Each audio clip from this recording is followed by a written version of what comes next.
Hey, what's going on, guys, and welcome back to another Fallout 4 modding video. Today we're checking out a brand new weapon release, and that is going to be known in-game as the Riot Pistol. But some of you may recognize this thing as the real-life Linda. Yes, that is not a joke. There is a real weapon that you can purchase known as the Linda.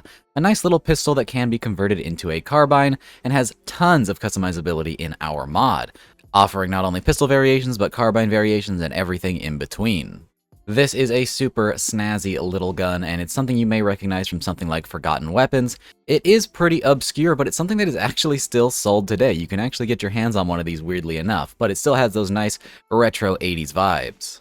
Now, in our mod, this is going to function as a nice little intermediate weapon, perfect for the early to mid game, maybe even a little bit later with some of the uniques and different attachments available.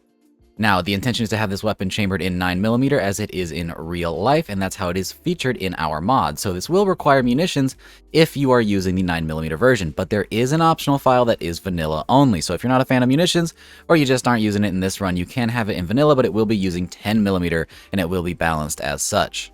Now, like I said, this is a very, very customizable weapon. This thing is supposed to be a pistol, but you can customize it to have both stocks and long barrels, and different parts that make it more of a carbine. And you can also make this thing full auto, something that the real-life version doesn't really have. Another nice feature with this version of the weapon is it does have custom animations thanks to the wonderful cadaver, and something like this is going to need those since it does have a magazine located in the grip. Much like all of our mods, this weapon is injected into the leveled list, so you will be able to find it anywhere in the wasteland. Specifically, if you want to get your hands on this weapon, you will be finding it after level 10, and it spawns on all sorts of enemies like raiders, gunners, minutemen, Diamond City security, you name it. On top of that, there are even 3 uniques added in this mod, all offering their own unique custom skins and attachments, and nice little effects that make them very, very fun to use. And those are spread along Commonwealth as well. We'll talk about those a little bit more when we break down each of the weapons. One of the really fun new additions in this mod as well is a brand new set of custom naming rules. Now, for those who are unaware, that changes the way the weapon is viewed in the Pip-Boy and how it is displayed as a name. So, for example, in the vanilla game, if you change a combat rifle to 308, it actually changes the name to sniper rifle. Well, in this mod, if you add a stock to this weapon, it actually changes it from pistol to carbine. So you can have a riot pistol or a riot carbine, and what's really fun is it actually reflects the correct perks. So if you are running pistol perks, I would say don't put a stock on this thing. But if you're running rifle perks, it will reflect that if you throw on a stock. I typically do like pretty dedicated weapons, but I think this is a fun little way to get more out of this weapon depending on which kind of character you're playing. And of course, on top of that, if you throw it in a full auto, it will use the commando perk, so this weapon can be used by pretty much any sort of character. I think that covers most of the basics. Let's go ahead and start checking out some of the finer details of this weapon, starting off with its stats. So here we are with a pretty basic version of the Riot Pistol, and this thing has some pretty interesting stats, starting with a base damage of 22 in semi-automatic. Now that isn't the exact starting damage, as again, I've said this in the last few videos, I have some different mods installed right now that change these a little bit, but it should be somewhere around 18 to 20. This thing does use 9mm, again, if you are using munitions, but 10mm in vanilla. It has a fire rate of 103 in semi-automatic, and that can get even higher in full auto. A range of 134, an accuracy of 52, a weight of 4.2 pounds, and a value of 53 caps. And something that is not stated here is the magazine capacity, where you have a magazine capacity of about 31 for the magazine. Yes, 31, because that is actually what the Linda comes with in real life. Not 30, 31. Not one in the chamber, there's 31 rounds in the mag. It's super, super weird, but we did reflect that in the mod. Additionally, you can attach a drum mag that will boost that capacity all the way up to 70, which fires for quite a while before you need to reload. Now then, as mentioned previously, this weapon also features a handful of uniques, so let's go over those really quick. Starting off with the Marauders machine pistol. This is going to be the Raider variant for this mod, coming with a nice black and red paint job where all of the wood and accents are painted black with a nice main red body and of course some nice little Raider decals like flames, check marks, and a nice little smiley there. All of these paint jobs can also be reflected on the different attachments over at the weapons workbench, but in its stock configuration, this thing comes with a huge drum mag and a nice handmade Nuka-Cola can suppressor. The fun effect on this one is that you have a chance to find extra caps on enemies, and the way that this works is every time you shoot somebody, it has a chance to spawn 0 to 5 caps. So the more that you shoot someone, the more caps will be on them in the end. So it's actually better to have this thing with lower damage, which is why it has the base automatic receiver as opposed to an upgraded one, which I think is a pretty funny little trade-off. And if you fight high health enemies like a Mirelurk Queen, you're going to get even more caps out of it. It shouldn't really be OP, as it's not going to really outweigh the amount of ammo that you spend and how much money that's going to cost, but you get a nice little bit of caps back, which is pretty fun. Now, if you want to get your hands on this particular variant of the weapon, it's actually located over in Kendall Hospital.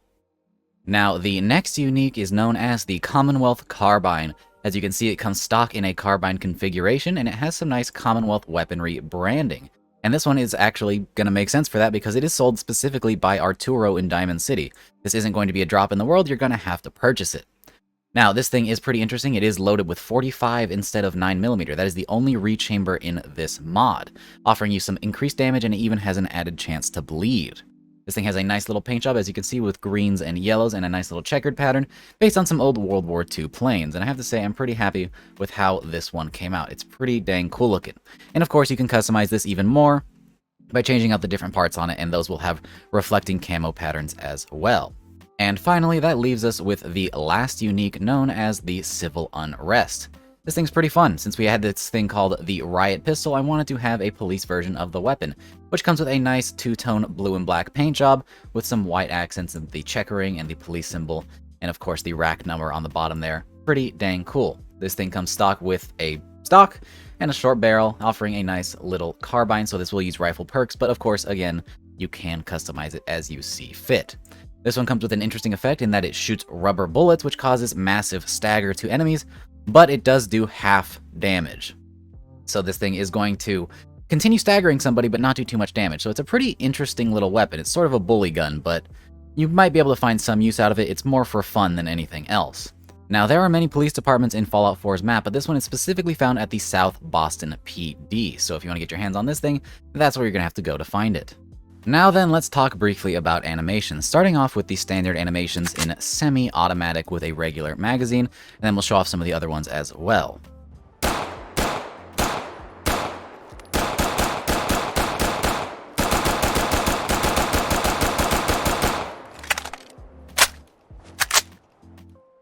Now, additionally, on top of that, we do have full auto and drum mag animations, which are quite fun.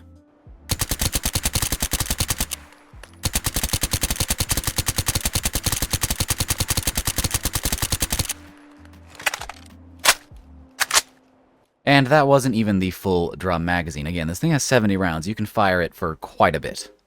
Now then, it is time, of course, for everybody's favorite section of the video, the attachments. We have a lot of attachments to go over, so buckle up. Starting off with the receiver section, we have a pretty standard set with all of your semi-auto receivers up through your different automatic receivers. This thing has pretty much everything you could want for a weapon. Very customizable, much like the vanilla combat rifle. But when we move over to barrels, we have some fun aesthetic changes, like the short barrel, the long barrel, the ventilated barrel, and the suppressed barrel. The suppressed barrel is going to be integrally suppressed, as it shows in the name up here with that custom naming, but also it won't allow for any other muzzle attachments, so you get to decide what you want. This is the best suppressor in the mod, but you don't get the benefits of the other barrels, so it's sort of a trade-off, up to you. And I really like this one because it has sort of Mac 10 vibes. For the grips, we actually tried to give this thing some pretty balanced sets, including 3 grips for the regular pistol configuration, as well as 3 different stocks. So we have the standard grip, a taped up version of that grip, a comfort grip, a light stock, a full stock, and a recoil compensating stock, offering a nice rubber butt pad to the generic full stock, offering some different aesthetics and some different functional choices for you here. Now next up is the magazine section, where we have the standard magazine, a quick eject version of that mag, which offers some nice tape on the bottom, a drum magazine, and a quick eject version of the drum as well, again, offering some tape there so you can grab it a little bit quicker. Little goofy, but it's a nice, fun little aesthetic option. For the sight section, we have a good bit going on, starting off with the standard iron sights, glow sights, which are going to be pretty cool as they offer a nice glow ring sight, which you may have seen in the animation section, a laser sight, which is taped on there, a reflex sight, a hollow sight, a short scope, a medium scope for the carbine configurations, and a long scope, again, if you're running this as a carbine. You don't have to, you can have this as a pistol in full auto, but that would be a bit silly and hard to use. And finally, that leaves the muzzle section, where we have the option for no muzzle, the Linda flash hider, which is actually a giant cone, and this is a real thing that is used on the Linda IRL, which is pretty funny. A compensator option, a muzzle brake option, a makeshift suppressor and a standard suppressor, though I gotta say, I love this makeshift suppressor. I made it back for the 22 pack and we haven't used it again since, so I thought this would be a really fun weapon to throw it on. Has some pretty cool looks to it. So yeah guys, that is the Riot Pistol, also known as the Linda. A very fun, very customizable little weapon that I'm having a lot of fun with playing in my own game, and I hope you do too.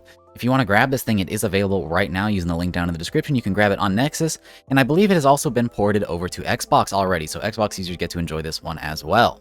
I would love to hear what you guys think about this weapon, so be sure to let me know. And as always, I hope you guys enjoy the mod, and I hope you enjoyed the video. If you enjoy the mod, consider giving it an endorsement, it really helps it out. And if you enjoyed the video, consider dropping a like, as it does the same thing here on YouTube. With that, we'll go ahead and wrap things up. If you guys want to support me directly, you can do so using the link down in the description to support me over on Patreon. But of course, that is completely optional. Just donations if you want to do them, but you don't have to. Alright, it's been fun. Hope you guys enjoy the mod, and I'll see you in the next one. Peace!